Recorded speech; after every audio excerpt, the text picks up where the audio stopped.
Gerald W. Bristol. Let's continue now with welder clothing, particularly these hats. I just put a video out. I went down to Industrial Footwear, I believe it is, Workwear in Bakersfield, and that's where they sell these white hats. They're made by Mr. Wayne Watson, and we're not close friends, but I knew him years ago, know who he is. Probably wouldn't recognize him now like he wouldn't recognize me. But he makes a good hat, and these are Watson's fancy welding caps, what they were called. They make them different colors, but I particularly like the white. The white is the old-time pipe welders and pipeliner hats. And welding caps are kind of interesting. Depends on what kind of welder you are. And I see a lot of you guys, you're shop welders, you don't even understand about the pipe world, and pipe welders don't know about the shop world.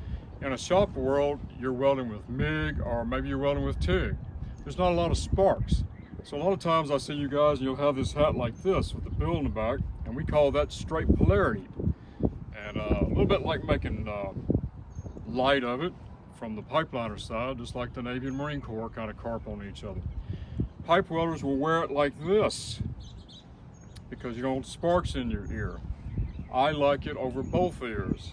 So I buy a hat that's deep enough to come over both ears. Now when in the pipeline world, when you're through welding, you don't leave this cap down like this. That's a sign of a rookie. And you'd be kind of laughed out of town after a while. Somebody's like, what are you doing? We are taught, and I was taught, when you're done welding, this hat comes back around square two. Just like if you're in the military, you don't wear that fatigue cap all crooked and cockeyed. You come back square two. And that's what welders do. I'm Gerald W. Bristol. That's a tip for the day.